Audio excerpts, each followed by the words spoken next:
नारा लगाया हुआ है, भूपेश है तो भरोसा है। ये नारा तो सही साबित होता है।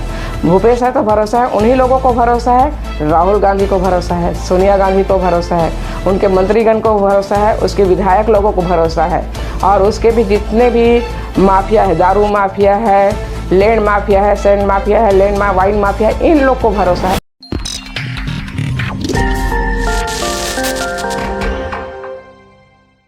नमस्कार, मैं हूं अविनाश राज सिंह और आप देख रहे हैं चुनावों पे हमारा खास कार्यक्रम परिचय पत्र। आज एक बार फिर से हम चले आए हैं छत्तीसगढ़ राज्य के महासमुंद जिले में, और महासमुंद जिले का ये विधानसभा है खलारी। पर आज हम जिस जगह पे बैठे हुए हैं खलारी विधानसभा में, और जिनसे हम आपका परिचय करवाने वाले हैं, वो है खास इस वजह से कि पार्टियों ने अपना चेहरा घोषित कर दिया है हर विधानसभा में, और खलारी विधानसभा से भारतीय जनता पार्टी ने जिन्हें अपना चेहरा बनाया है, जिन्हें अपना प्रत्याशी बनाया है, आज हम उनके साथ बैठे हुए हैं। उनका नाम है अलका चंद्राकर, और अलका चंद्राकर वर्तमान में जिला पंचायत सदस्य हैं महासमुंद जिले से, और पार्टी में अगर मैं बात करूं तो महिला मोर्चा की उपाध्यक्ष हैं ये वर्तमान में, और पार्टी ने इन्हें अपना यहाँ से चेहरा बनाया है। तो चलिए कार्यक्रम की शुरुआत करते हैं और उनसे हम बात करते हैं। नमस्कार अलका जी, बहुत बहुत स्वागत है आपका हमारे कार्यक्रम में।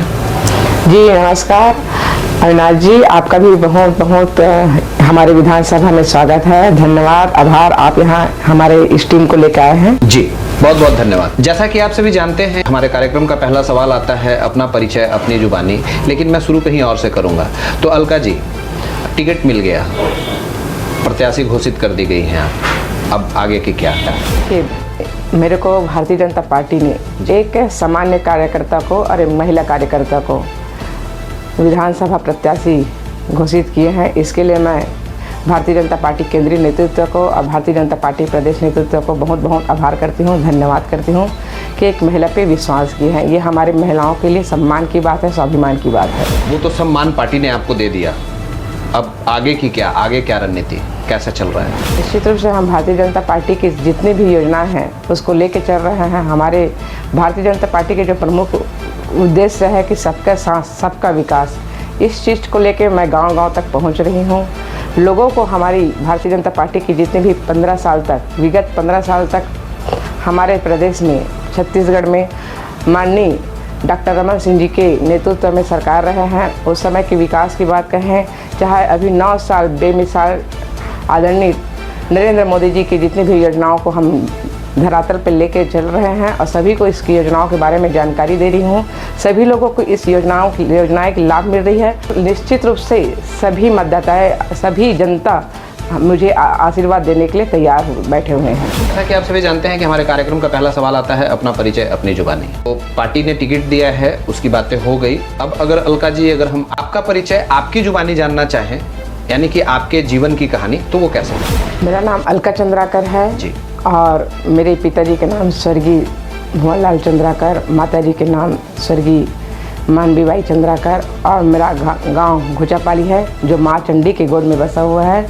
और मेरा जन्म 14 नवंबर 1979 को हुआ है, और जनसंघी परिवार से हूँ। शिक्षा आपकी कहाँ, कैसे शुरुआत कैसे हुई? शुरू से ही गांव में पढ़ाई की हूँ।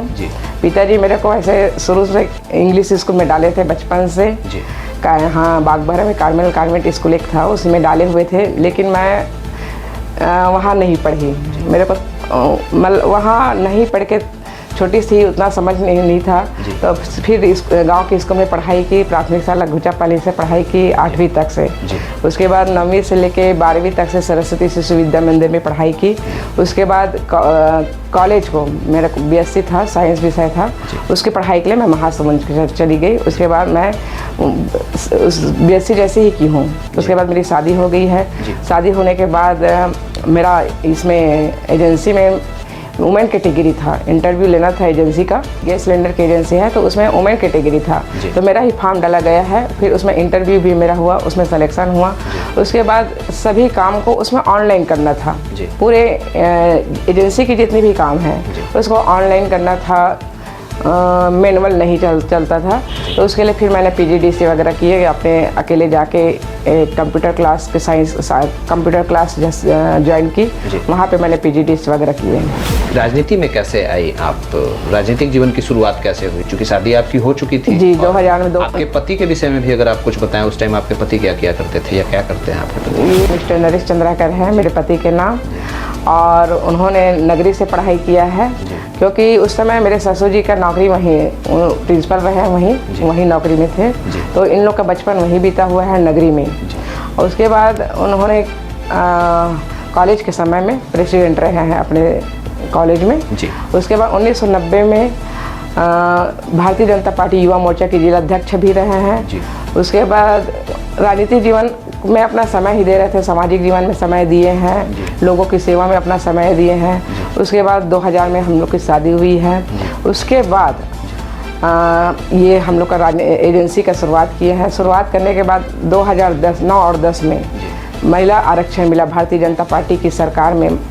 आदरणीय डॉक्टर रमन सिंह जी के नेतृत्व में हम महिलाओं को 50% आरक्षण मिला पंचायती राज में। ये हमारी भारतीय जनता पार्टी की देन है। इससे मैं प्रभावित होकर स्वयं और मेरे पति के सपोर्ट से जिला पंचायत चुनाव सबसे पहले 2009 और 10 से शुरुआत की हूँ। जिला पंचायत चुनाव लड़के मैं जीत हासिल करके 6000 वोटों से जीत हासिल की शुरुआत में। उसके बाद मैं उस समय संगठन में भी महिला मोर्चा की उपाध्यक्ष भी रही, जिला उपाध्यक्ष। यहाँ से मेरे राजनीतिक जीवन का शुरुआत हुआ। महिला एक स्त्री, एक नारी पहले बेटी होती है, बहन होती है, माँ होती है, पत्नी होती है, तो बहुत सारी जिम्मेवारियाँ होती हैं घर में भी। तो इन सारी जिम्मेवारियों को पूरा करते हुए बाकी पॉलिटिक्स, फिर बिजनेस, गैस एजेंसीज, ये सब कैसे मैनेज करती हैं? देखिए अविनाश जी, मैं तीनों काम को एक साथ की हूँ। के विषय में भी थोड़ा बात करें। मेरा बेटा 2002 में पैदा हुआ है, उस समय बहुत छोटा था। उसके बाद मैं 2002 में पैदा होने के बाद 2004 में मेरा इंटरव्यू हुआ एजेंसी के लिए। तो फिर मेरा सिलेक्शन हुआ। जिले में एक ही महिला का होना था, 30 महिलाएं वहाँ पे गए हुए थे इंटरव्यू के लिए, लेकिन मेरा वहाँ पे सिलेक्शन हुआ। फिर इंटरव्यू होने के बाद उसमें प्रशिक्षण वगैरह के लिए भी वहीं रायपुर के इंडियन ऑयल में गई, प्रशिक्षण भी हुआ। बेटा 1.5 साल का था। उसके बाद इंटरव्यू होने के बाद सिलेक्शन हुआ। सिलेक्शन होने के बाद मेरे को ही एजेंसी को संभालना था, क्योंकि प्रोप्राइटरशिप में मैं ही हूँ। और पूरे 2004 से लेके अभी तक एजेंसी को संभाल रही थी, साथ साथ में बच्चे को संभाल रही थी, और साथ साथ में घर का भी काम कर रही थी।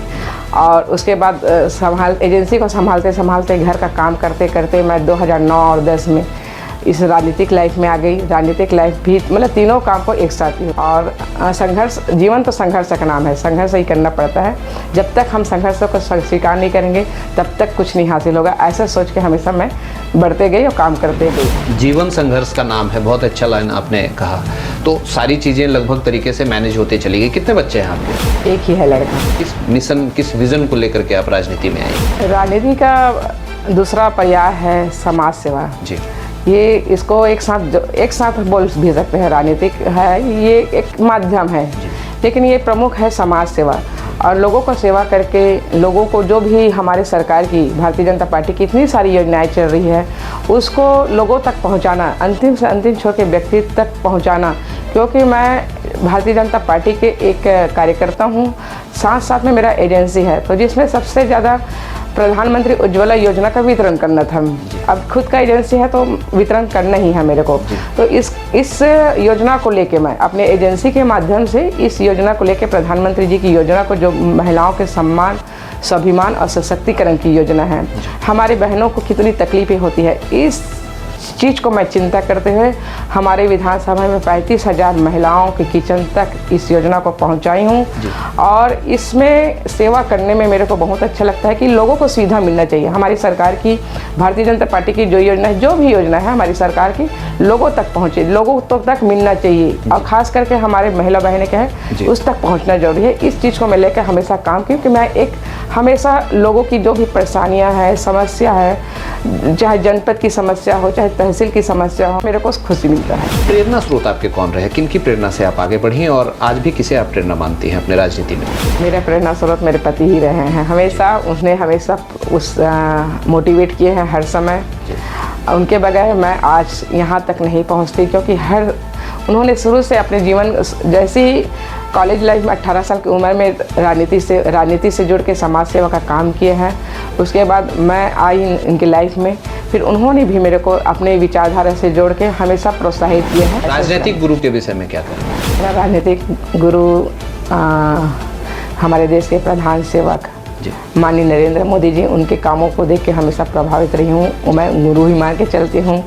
और हमारे पूर्व मुख्यमंत्री आदरणीय डॉक्टर रमन सिंह जी, जो एक शालीन होके हमेशा सभी लोगों को एक काम को किए हैं, बड़े शालीनता के साथ हमेशा मैं देखते गई, हमेशा मिलती हूँ। जब भी मिली हूँ भाई साहब से, तो एक हम लोग को उससे बहुत कुछ सीखने को मिला है, कैसे लोगों को अपने शालीनता के साथ लोगों को टेकल करते थे। और हमारे अटल बिहारी वाजपेयी जी, ये सब भी मेरे गुरु रहे हैं। आपके राजनीतिक जीवन के महत्वपूर्ण कार्यों पर अगर प्रकाश डालने की बात हो तो वो क्या रहे हैं, जब से आप राजनीति में आई तब से आज तक? मैं 2009 से 10 और 15 तक जिला पंचायत सदस्य रही। उस समय भी विकास कार्यों को लेकर बहुत सारे गांव, मेरे क्षेत्र में 105 गांव हैं।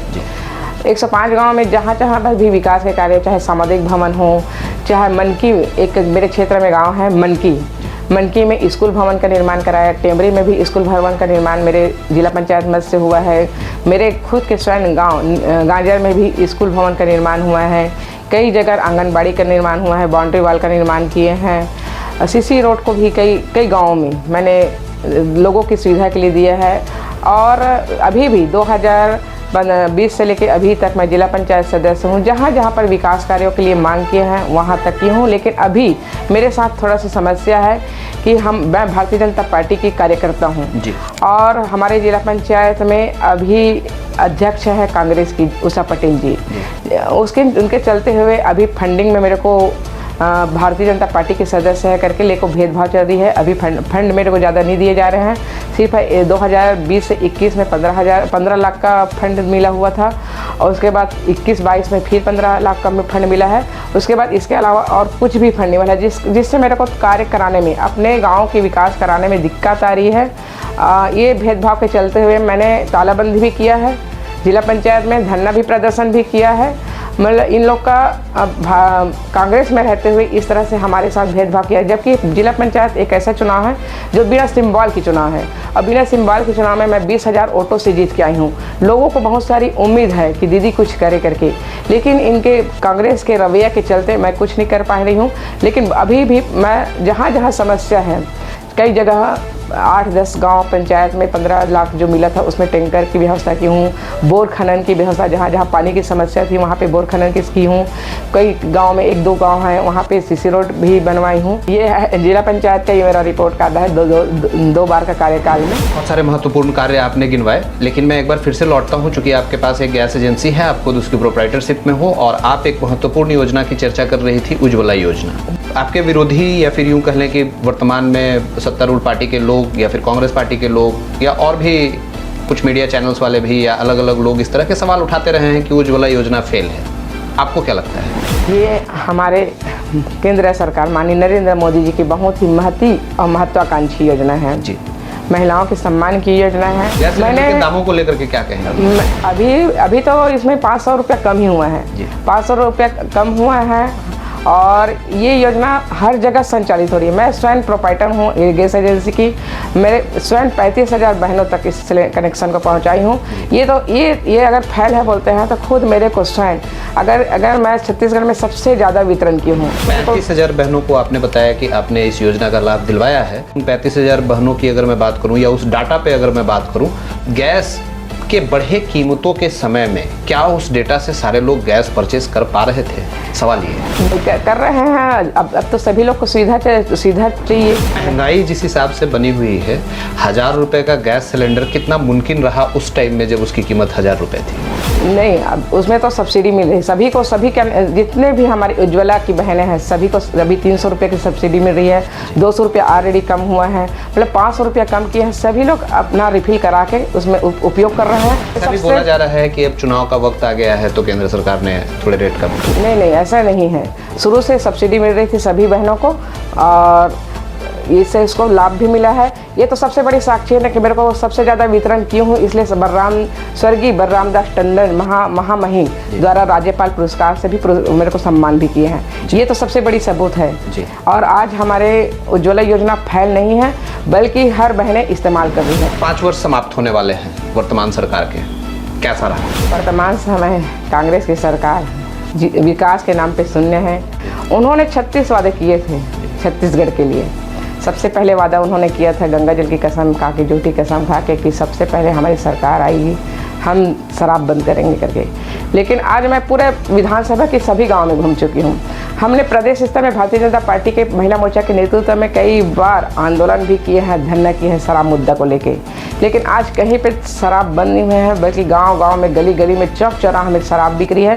सबसे ज़्यादा आज मैं गांव-गांव पहुँच रही तो हमारी बहनें परेशान हैं, हमारे छोटे-छोटे बच्चे बिगड़ रहे हैं, उसके भविष्य खराब होते नज़र आ रहा है। श्रेय उन्हीं के ऊपर जाता है कि उन्होंने दारू को अभी भी पाबंद नहीं लगाया है। ओवरऑल 5 वर्षों की अगर बात की जाए तो कैसा रहा? मतलब शराब तो एक मुद्दा है, उसके अलावा विकास कार्य भी रहे। विकास कार्य के नाम पे पूरा जीरो है। कोई भी पंचायत में काम नहीं हुआ है। पूरे सरपंच परेशान हैं।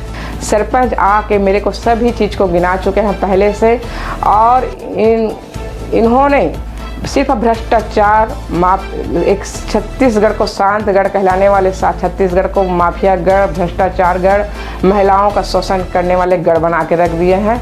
अगर इन्होंने एक नारा लगाया हुआ है, भूपेश है तो भरोसा है। ये नारा तो सही साबित होता है। भूपेश है तो भरोसा है, उन्हीं लोगों को भरोसा है, राहुल गांधी को भरोसा है, सोनिया गांधी को भरोसा है, उनके मंत्रीगण को भरोसा है, उसके विधायक लोगों को भरोसा है, और उसके भी जितने भी माफिया है, दारू माफिया है, लैंड माफिया है, सैंड माफिया है, वाइन माफिया है, इन लोग को भरोसा है। बड़े बड़े होर्डिंग्स और पोस्टर लगा करके दावे किए जा रहे हैं कि सरकार ने काफ़ी विकास कार्य किए हैं, बेरोजगारी को दूर किया, और भी तरह तरह के पोस्टर्स और बैनर पूरे प्रदेश में। अब तो चुनाव है, इससे पहले भी हम लोगों ने देखा है, आपने भी देखा होगा, लगा के दावे किए जा रहे थे। और बहुत सारे कांग्रेस के कार्यकर्ता भी बड़े बड़े चैनल्स, मीडिया चैनल्स पे बैठ करके दावे कर रहे हैं बड़े बड़े अपनी घोषणाओं को पूरा करने का।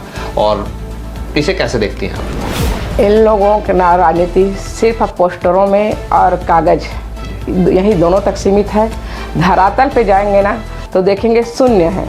युवाओं को उन्होंने ठगा हुआ है। युवाओं को बोला हुआ था 25-25 बेरोजगारी भत्ता देंगे करके। मैं हर युवाओं को आज जाके पूछ रही हूँ, जो 12वीं पास किए हैं, हमारी बेटियाँ हैं, बच्चे हैं, उन सभी को पूछ रहे हैं कि आपके खाते में कितने दिन तक आया है 25-25 रुपया। आज किसी के खाता में 25 रुपये नहीं पहुँचा। एक एक खाते को हिसाबेंगे ना, एक एक बच्चे का 12वीं पास के लिए है जो बेरोजगार है, 5 साल का 1.5 लाख पड़ता है। अगर 1.5 लाख का भी खाने का काम किया है तो कांग्रेस की सरकार ने किया है। आज इन्होंने पोस्टर पे ही राजनीति किया और कुछ काम नहीं हुआ है। धरातल पे तो पूरा शून्य है। ये तो राज्य सरकार की बात हुई, सरकार की बात हुई। वर्तमान विधायक अगर खलारी की बात की जाए तो इनके कार्यकाल कैसे रहे 5 वर्षों में? 5 साल में इन्होंने कहीं कुछ नहीं किया है। विकास के नाम पे शून्य है। और अभी तक ऐसे कई जगह है, ऐसी कई पंचायत जहाँ पे विधायक पहुँचे नहीं हैं। विधायक से सभी लोग नाखुश हैं। लोग भारतीय जनता पार्टी को मौका देना चाह रहे हैं। सभी लोग आशीर्वाद देना चाह रहे हैं। कमल छाप को आशीर्वाद देने के लिए, समर्थन देने के लिए तैयार है। निश्चित रूप से हम जनता के आशीर्वाद से, हमारे बहनों के आशीर्वाद से, भारतीय जनता पार्टी की जितनी भी वरिष्ठ नेता हैं, उन कार्यकर्ता हैं, हमारे विधानसभा के सभी के आशीर्वाद से हम इस चुनाव को जीत रहे हैं। खलारी विधानसभा में निश्चित रूप से परचम लहरा रहे हैं। जी, मुद्दे क्या होंगे? खलारी विधानसभा का महत्वपूर्ण मुद्दा क्या होगा? किस मुद्दे पे चुनाव होगा खलारी विधानसभा में? यहाँ पे इन्होंने 36 वादे करके छत्तीसगढ़ में आए हैं। और हमारी विधानसभा में अभी सबसे बड़ा इनका भ्रष्टाचार किया है गौठान पे। गौठान में इन्होंने 20-20 लाख का खर्चा किया है, लेकिन वहाँ तो ना गाय है, न चारा है, ना पानी है, ना जानवर है, ना कुछ भी चीज़ की व्यवस्था नहीं है। सिर्फ उन्होंने गौठान बना के, वो भी पैसा ऐसा है, केंद्र सरकार माननीय नरेंद्र मोदी जी के पैसा है, उसका दुरुपयोग बस हुआ है। कुछ काम नहीं हुआ है। इस पर सिर्फ भ्रष्टाचार हुआ है। इसका हम लोग भारतीय जनता पार्टी के नेतृत्व में जाबन गौठान खोलबन पोल का अभियान 2 महीने तक चलाए हैं। और उसमें हमारी बहनें, स्व सहायता समूह की बहनें वर्मी कंपोस्ट बनाने के लिए वहाँ पे काम कर रही है। लेकिन वहाँ की स्वयं बहन और उस बहनों को, स्व सहायता समूह की बहनों को इन्होंने सरकार में आने से पहले कर्जा माफ़ की भी बात कही थी। लेकिन आज वहाँ की बहनें जो काम कर रही हैं वो खुद स्वयं हम लोग हर गौठान में पहुँचे हैं, बहनों से डायरेक्ट सीधा बात किए हैं। हमारी बहनें बता रही है, स्व सहायता समूह की बहनें वो स्वयं कर्ज से लग चुके हैं, उसको कुछ भी वहाँ मिल नहीं रहा है। इस तरह से उन्होंने ये काम किया है भ्रष्टाचार का। उसके बाद उन्होंने हर जगह दारू बिकवारी है। ये सरकार जो दारू बंद करने की बात कही थी, लेकिन आज सबसे ज़्यादा परेशान हमारी महिला बहनें हैं। आवाज़ को रोके हुए हैं। जो हमारे देश के प्रधानमंत्री माननीय नरेंद्र मोदी जी हमारे बहनों को, हमारे गरीब परिवार के लोगों को, जनता को एक जिसके कच्चा मकान है उसको पक्का मकान देने के वादा किए थे, जिसके खपरेल के मकान है उसको पक्का मकान देने के वादे किए थे।